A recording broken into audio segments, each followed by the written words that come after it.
Հարց վերաբերելու է առհասարակ կանանց պաշտպանվածությանը մեր հասարակությունում։ Օրինակ մենք գիտենք, որ աշխարհում ու հատկապես Լատինական Ամերիկայում կամ այլ աշխարհամասերում, որտեղ նարկոտրաֆիկի ու նարկոբանդաների մեծ կոնցենտրացիա կա, այնտեղ ընդունված մի բան կա, որ կանայք որպես առավել խոցելի խումբ շատ հաճախ օգտագործվում են որպես նարկոտրաֆիկի միջոց, այսինքն կանանց միջոցով են փորձում նարկոտրաֆիկը կազմակերպել, նրանց միջոցով են ավիափոխադրման միջոցով կամ բեռների միջոցով կամ այլ նույնիսկ դեպսել չի պետք ասեմ ինչ միջոցներով, կանանց միջոցով են փորձում այդ նենք գործերը անեն, դա նրանց համար այն պատճառով, որ կանայք առավել խոցելի են ու օրենքը շատ հաճախ մարդասիրական իրավունքից ելնելով կանանց նկատմամբ ավելի մեղմ է վարվում։ Հիմա ցավոք սրտի մենք այդ լատինամերիկյան նարկոկարտելներին բնորոշ գործելավոճը ցավոք սրտի կարծես տեսնում ենք Հայաստանում քաղաքական ուժերի կողմից, երբ որ օրինակ հղի կանանց, ծծկեր երեխա ունեցող կանանց ստիպում են ընտրակաշարք բաժանել կամ ընտրակաշարքի տրաֆիկն են փորձում նրանց միջոցով իրականացնել։ Ես ուզում եմ հասկանալ մենք որպես պետություն, ներքին գործերի նախարարությունը, իրազեկման ակցիաների տեսանկյունից,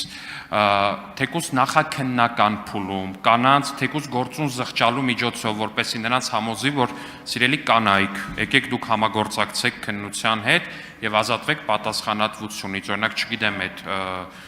ձեզ այդ հանցագործությանը դրդած մարդկանց մասին տվեք ցուցմունքներ եւ ազատվեք պատասխանատվությունից։ Արդյոք այս առումով մենք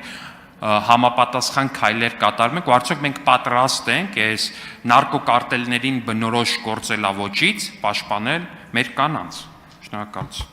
Շնորհակալություն, պարոն Ալեքսանյան, կարևոր հարցադրման համար։ Իրականում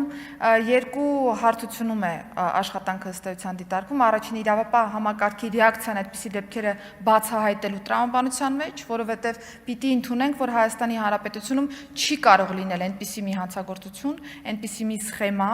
որը հատկապես եթե առնչվում է ընտրական process-ներում տարբեր հանցագործություններին, դրանք դուրս մնան մեր տեսադաշտից եւ տարբեր մեղմացնող կամ ծանրացնող հանգամանքները պատրվակ դիտարկելով դրանք դիտարկենք եւ չգնանք դրանց հետևից, դա բացառում եմ ես ուղղակի, այս պայծրությամբ էլ ամբողջ իրավապահ համակարգը շատ հստակ գիտի, որ եթե կա հանցագործության դրվագ, հանցակազմի տարեր, դրանց հետևից մենք գնալու ենք մինչեւ վերջ, անկախ նրանից թե ում մասին խոսքը կլինի, եւ երկրորդը, այո, շատ հաճախ մենք նկատում ենք, որ խոցելի խմբերին օգտագործում են տարբեր հանցագործությունների կազմակերպման համար, կամ անչափահասներին, կամ երիտասարդներին, կամ կանանց, եւ այստեղ ես ուղղակի նաեւ այս ամբիոնից եմ ուզում կոչ անել բոլոր այն անձանց, ովքեր որ մոլորության մեջ գտնվելով ներգրավել են տարբեր հանցագործությունների կազմակերպմանը կամ դիտավորյալ ներգրավել են որևէ հանցագործության կազմակերպմանը, բայց կես ճանապարհից որոշել են հետ գալ եւ համագործակցել իրավապահ համակարգի հետ, իրավապահ համակարգը միշտ պատրաստ է տվյալ անձանց հետ հաղորդակցությունը շարունակելու, բնականաբար համապատասխան ցուցմունք պիտի լինի, փաստեր պիտի լինեն, որպեսզի պետությունը կարողանա նաեւ այս դեպքերում համապատասխան ռեակցիա տա այն գործիքակազմը, որը քրեական օրենսգիրքն ու քրեական դատավարության օրենսգրքերը նախատեսում են։ Բայց իրազեկման մասով համաձայն եմ, մենք շարունակելու ենք իրազեկման միջոցառումները, որպեսզի